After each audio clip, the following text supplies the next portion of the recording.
Hello everyone, I'm Yoko. On this channel, I'll be sharing information in English that isn't widely reported in other countries due to incidents happening in China. As I gather information from multiple media sources, I'm eager to receive your comments about the content of the videos. If you enjoy the content, please consider subscribing to the channel and showing your support. Today, I'd like to talk about the current situation regarding China's minimum wage. I'd like to progress through this topic using actual figures. In Japan, discussions about minimum wage are often held in terms of hourly wages, but this time I'd like to focus on monthly earnings. I believe this makes comparisons easier. Looking at the table, the city with the highest monthly minimum wage, as in previous years, is Shanghai. The minimum monthly wage there is 2,690 yuan, which is roughly 50,000 Japanese yen when converted. Looking at it on an hourly basis, this is about 24 yuan, or nearly 500 yen in Japanese currency. Therefore, Shanghai's minimum wage is approximately 50,000 yen per month, or about 500 yen per hour.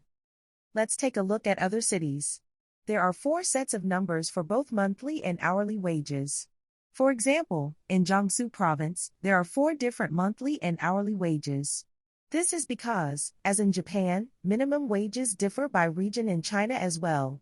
Tokyo has a high cost of living, so its minimum wage is set higher. Conversely, in areas with low living costs, the minimum wage is set lower. China divides regions into 4 levels based on economic conditions, so there are different minimum wages even within the same region. Comparing minimum wages in different regions, the difference between the lowest and highest isn't double. However, looking at hourly wages, the difference can be around 10 yuan. For example, while Shanghai's minimum hourly wage is 24 yuan, in some regions it can be as low as 14.3 yuan. This hourly wage difference is quite significant for those receiving minimum wages. In Japan, the minimum wage also varies by region, but not to the extreme extent seen in China. For instance, in Tokyo, where living costs are high, the minimum wage is set higher, whereas in regions with lower living costs, it's set lower.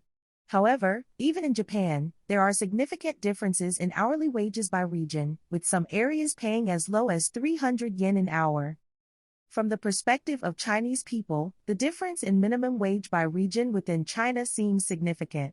By the way, as a slight digression, while I've talked about the difference in minimum wages by region in China, there's also a lot of discussion in Japan about the disparity in hourly wages between Japan and other countries. Currently, the average hourly wage in America exceeds 5,000 yen when converted to Japanese yen. This is because labor costs in America have been rising, partly due to the weakening of the yen. However, because living costs in America are also very high, even though the hourly wage is high, the actual amount of money doesn't differ much from that in Japan. Therefore, if you want to earn a lot of money, going to America to work is an option, but you need to consider living costs as well. However, by being frugal, you can save money, so going to America to earn money might be a good idea if you want to earn a lot. Deciding where to live isn't just about wages. Safety, language, and having close friends are also important. Japan is a comfortable country in many ways. However, crossing borders is a major obstacle. Now, let's return to China. In China, just moving to a different region without crossing a border can sometimes double your hourly wage. This could be because of the importance of regional or local economic conditions. China's economic growth was once the envy of the world. However, even during those times, there was discussion of China's weaknesses, which were largely ignored. One of these weaknesses was labor costs. Let me explain. China's economic prosperity was mostly due to trade. At one point, China was called the world's factory and produced products at incredibly low prices. Other countries bought these products because they were cheap. But why were they cheap? Because China had a large number of workers willing to work for low wages. So why were Chinese companies able to keep labor costs down? In the past, there were regulations that restricted the movement of rural laborers to cities and their ability to work. However, by relaxing or turning a blind eye to these regulations, companies were able to keep labor costs down. This was a strategy to enhance competitiveness. However, over time, low wages hindered the retention of skilled workers and undermined the competitiveness of companies that relied on skilled workers. Finally, these low-wage areas and companies may face decline. In order to cut costs, the first thing that gets slashed is investment in safety measures. This cycle means workers' rights are not prioritized, corners are cut to save money, and as a result, product quality might decrease. So while it may seem like saving money by paying workers less is a good idea, it could end up costing more in the long run. Many Chinese companies have come to understand this and have begun paying workers more. This shows a sustainable approach, prioritizing quality over low cost. Economic development often leads to rising wages. During this transitional period, industries reliant on cheap labor must develop products with global appeal. Those that can't do this will not be able to manufacture products without a base in low-wage countries. However, strong economic performance also leads to an increase in labor costs. It's a challenging cycle. Many Chinese companies couldn't keep up with this pace.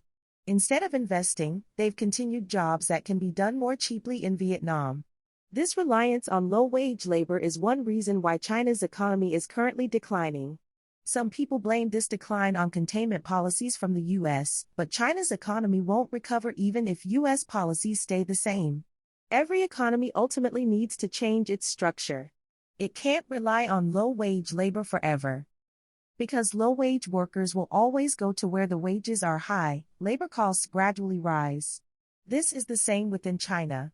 But internationally, countries with lower labor costs are always a threat. Unfortunately, this is unavoidable. Japan once relied on low-wage labor but has become a global leader in many industries.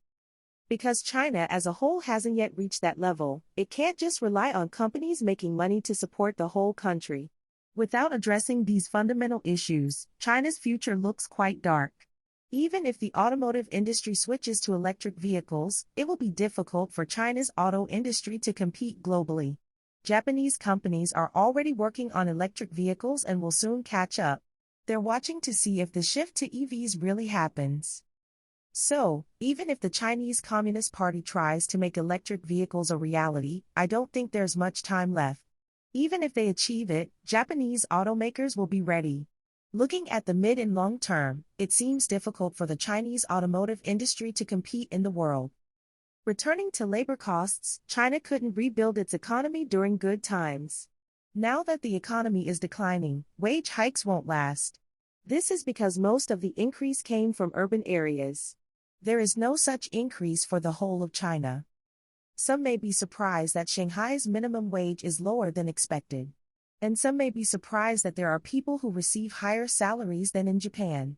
However, this does not represent the whole of China. Japanese media exaggerates this difference. That's all for this time. Let's meet again next time.